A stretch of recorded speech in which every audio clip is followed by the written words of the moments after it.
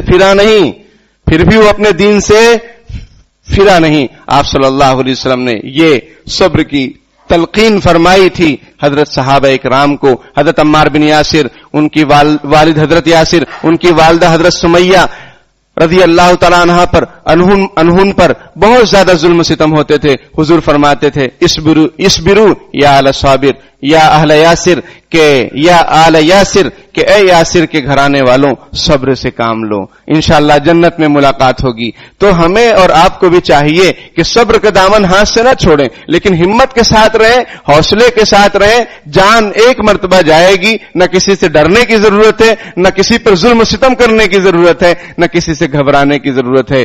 شان سے رہیں اور ایمان سے رہیں.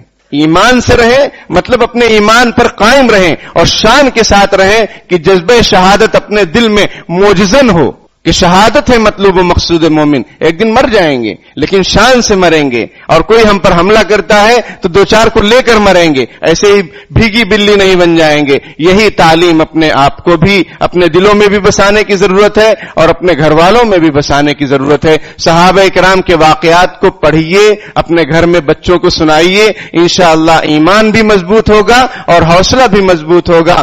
ہم دعا کرتے ہیں اس مبارک موقع پر کہ اللہ تعالی ہمارے اس وطن عزیز کی حفاظت فرمائے. جو خواب ہمارے بزرگوں نے دیکھا تھا اس خواب کو شرمندہ تعبیر فرمائے. ظلم ستم کا جو بازار گرم ہے اللہ تعالیٰ اپنے فضل و کرم سے، اپنی طاقت اور قوت سے اس کا خاتمہ فرمائے اور ہم سب کو سچا پکا مسلمان بنائے اور ایمان پر خاتمہ فرمائے. آمین. وآخر دعوانا ان الحمدللہ رب العالمین. بسم اللہ الرحمن الرحیم. یا ربنا لك الحمد كما ينبغي لجلال وجهك وعظيم سلطانك. اللهم لا احصي ثناء عليك انت كما اثنيت على نفسك. رب اغفر وارحم وانت خير الراحمين. اللهم صل على سيدنا محمد وعلى ال سيدنا مولانا محمد وبارك وسلم. ربنا ظلمنا انفسنا وان لم تغفر لنا وترحمنا لنكونن من الخاسرين. ربنا لا تجعلنا فتنة للقوم الظالمين ونجنا برحمتك من القوم الكافرين. پیارے اللہ، ہم ظاہر میں آپ کے بندے، حقیقت میں نہایت گندے ہیں. پیارے اللہ، ہمارے دلوں کی گندگی کو دور فرما دیجئے، ہمیں بندگی کا سلیقہ عطا فرما دیجئے، شرمندگی والے کاموں سے ہماری حفاظت فرما لیجئے. پیارے اللہ، اچھے اچھے اعمال کرنے کی توفیق عطا فرما دیجئے، حسن خاتمہ نصیب فرما دیجئے، ہر برے کام سے، برے خاتمے سے ہماری حفاظت فرما لیجئے. پیارے اللہ، ہمارے اس وطن عزیز کی حفاظت فرما لیجئے، اس کی سرحدوں کو مضبوط فرما دیجئے، ظلم و ستم کا خاتمہ فرما دیجئے، حق کا بول بالا فرما دیجئے، باطل کا منہ کالا فرما دیجئے. پیارے اللہ، دین کی سربلندی کی لائن سے جو بھی کوششیں کی جا رہی ہیں پیارے اللہ اس میں ہمیں تعاون کرنے کی توفیق عطا فرما دیجئے، اس کا ساتھ دینے کی توفیق عطا فرما دیجئے، اور جو باطل ہے پیارے اللہ اس سے ہماری حفاظت فرما لیجئے. اللہم ارنا الحق حقا وارزقنا اتباعہ وارنا الباطل باطلا وارزقنا اجتنابہ. پیارے اللہ، مسلمانوں کی جان، مال، عزت، آبرو، ان کی عبادت گاہیں، ان کے مکانات سب کی حفاظت فرما لیجئے. پیارے اللہ، آپ بہترین حفاظت کرنے والے ہیں. پیارے اللہ، آپ بہترین حفاظت کرنے والے ہیں. آپ رحم کرنے والے ہیں، عدل کرنے والے ہیں، انصاف کرنے والے ہیں. پیارے اللہ، خیر و عافیت کا معاملہ فرما دیجئے. عرصہ حیات جو تنگ ہو گیا ہے پیارے اللہ عافیت اور کشادگی کا معاملہ فرما دیجئے.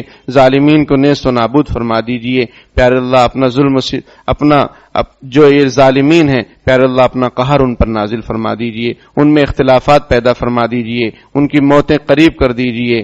پیارے اللہ، انتشار اور اختلاف ان کے درمیان ڈال دیجئے، مسلمانوں کو متحد فرما دیجئے. پیارے اللہ، مسلمان ایک جان ہو کر زندگی گزارنے والا بن جائے.